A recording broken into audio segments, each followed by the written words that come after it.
नमस्कार साथियों, दिव्यम क्लासेस सीकर में पुनः आपका स्वागत है। लाभ और हानि के आज अंतिम प्रकार के क्वेश्चन पर अपन चर्चा करेंगे। टाइप 7, इसमें भी अपन दो सब टाइप देखेंगे, जिसमें 7 एक एक प्रकार का क्वेश्चन को अभी अपन इस क्लास में देखेंगे और पार्ट 17 अपना चलेगा। देखिए क्वेश्चन क्या कहता है। एक बेईमान व्यापारी अपने सामान को क्रय मूल्य पर बेचता है, परंतु 1 किलोग्राम भार के स्थान पर 900 ग्राम के भार का प्रयोग करता है। उसके द्वारा प्राप्त लाभ प्रतिशत ज्ञात कीजिए। तो जो टाइप 7 है वो मैंने पहले की क्लास में बताया था कि किस प्रकार का टाइप 7 है। अशुद्ध माप का प्रयोग कर बेचने पर आधारित अपना प्रश्न है। इस पर जो शॉर्टकट का जो तरीका है वो मैं इसको जो लंबी विधि से क्वेश्चन करने के बाद में चर्चा करूंगा। तो पुनः देखिए, एक बेईमान व्यापारी अपने सामान को क्रय मूल्य पर बेचता है। जितने रुपए में उसने उस सामान को खरीदा था उतने रुपए में बेचता है, परंतु वो करता क्या है, 1 किलोग्राम भार के स्थान पर 900 ग्राम के भार का प्रयोग करता है, यानी कि 100 ग्राम का लाभ ले लेता है वो।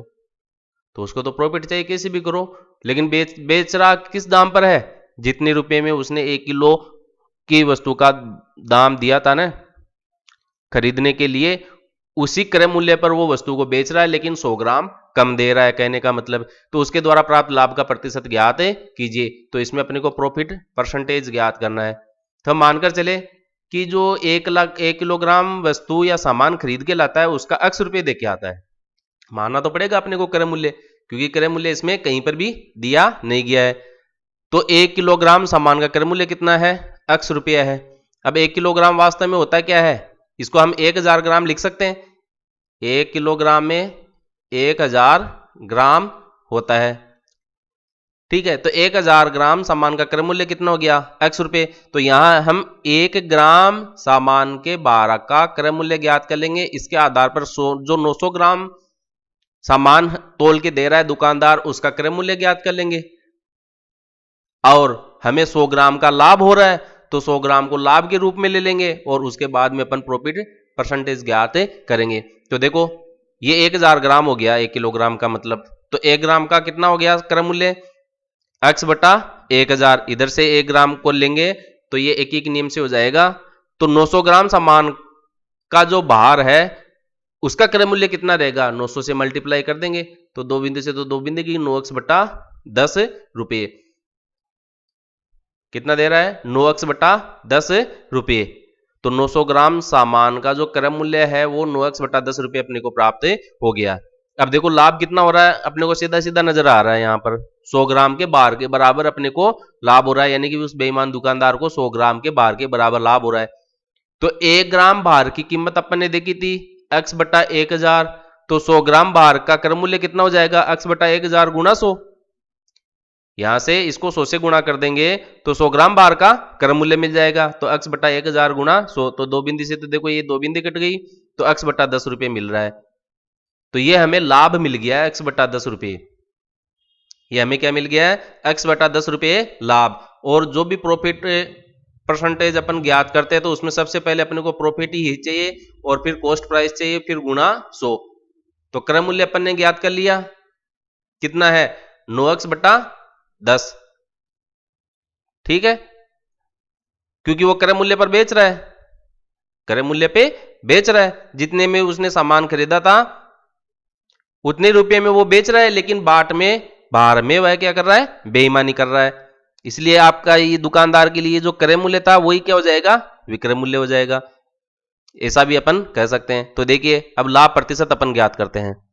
तो लाभ बटा क्रय मूल्य होता है, लाभ हमने देखा 100 ग्राम भार के बराबर हो रहा है, जिसकी कीमत x बटा 10 रुपये, तो ये x बटा 10 हो गया।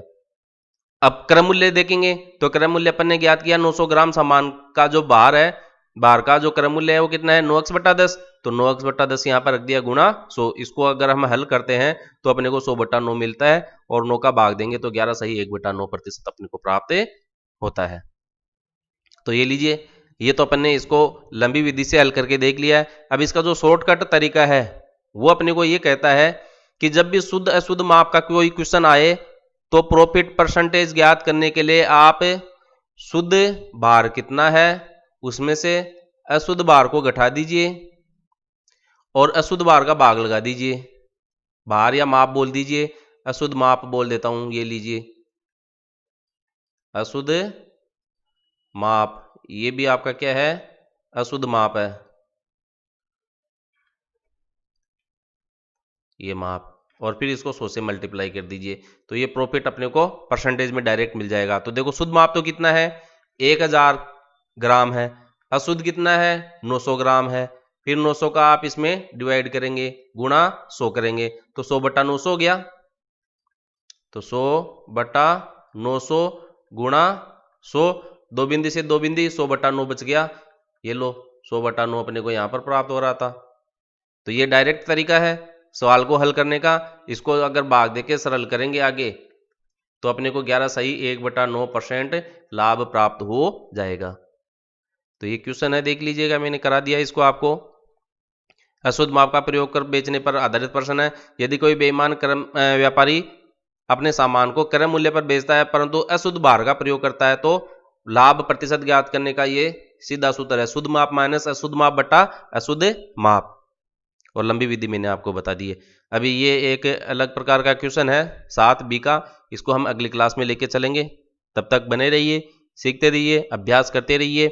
वीडियो में आप लोगों के लिए गणित के बहुत छोटे छोटे बना रहा हूँ, 10 मिनट से ज्यादा का कोई वीडियो नहीं है, इसलिए आप किसी भी काम को करते समय, कभी पर भी, कहीं पर भी, खाना बनाते समय, सब्जी बनाते समय, पोछा लगाते समय, कैसे भी हो, घर का किसी भी प्रकार का काम कर रहे हो आप, तो उस समय पढ़ाई कर सकते हैं अपनी। तो सीखते रहिए। धन्यवाद।